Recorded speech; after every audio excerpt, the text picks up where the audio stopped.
Rams claim Baker Mayfield off waivers. So what's your read? I know you haven't prepped for him this season or anything, but what's your read on what he might bring? Baker got a big win against me in Atlanta, and I can't wait to see him so I can yell at him because he told me he was feeling hot that day on that famous press conference. He felt dangerous. I might punch him when I see him, but other than that, man, that's awesome. Always trying to acquire good talent. Just found out about it. Actually walked into this press conference, so that we got him. Anything to try to help you guys acquire talent and do some different things, and that's what the Rams are about. What does Baker do well as a quarterback? Man, I haven't studied him so well in a while, but he was always mobile. He was always active. He was always one of those guys that can make plays. He's a playmaker. He's always been one of those kind of guys. You know, obviously he had some fall off in Cleveland. Obviously he had some fall off with Carolina. We didn't play against him, as you guys know, but I've got a lot of respect for him. You know, this guy was a very good, football player. Brought Cleveland from pretty much the ashes. You know, when this game is sometimes thankless, and we get a chance to acquire guys, got nothing to lose and something to prove is always awesome. Why does a team make a move like this now, and in consideration of the other quarterbacks on the roster? Is this reflective of how the team feels about their long-term future? I know I'm putting you on the spot with it. Definitely put me on the spot, but it's okay. But I'll answer you because I love you.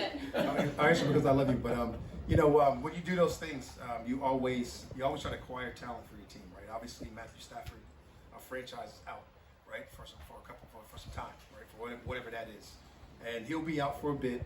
And you acquire people in your team. You had Walker out there last week. We know how volatile this game is and how people get hurt. So you always got to prepare. You always got to move on, and definitely us looking into a direction of always having somebody to be able to put out there and be able to compete. It's a developing situation, obviously, but how do you guys, I guess, pressure? You guys hate to reach. Go ahead. Pressure your defense and get them prepared, running as it's a scout team and getting them looks. I know this week's a little bit different because it's a truncated week, but how do you do that when there's changes in the quarterback room like that? It's always hard when you have change in the quarterback room. You always go through those motions, but it's a part of what we deal with, part of our life. Changes in coaching staffs, changes in the quarterback room, changes in whatever we do. So you got to just be ready to flow and ready to move along like we are in this building at all times. When you guys have a lot of strong leaders, personalities on this team, and acquire a guy like Baker Mayfield, what's, as a coach, maybe your message to him to get acclimated to the Rams? I don't know if you got to help Baker out. I think he got enough social awareness to be able to do that with the team that he's coming to, some of the people he's going to be around.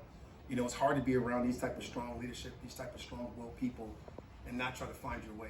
Even Bobby Wagner, being as strong as he was in Seattle and the strong personality that he has and the greatness that he brought with him, he was able to find his way around the locker room first and ease his way into it. And guys with common sense and guys with a lot of moxie about themselves, they kind of do that naturally. And I really appreciate how soft you came with that.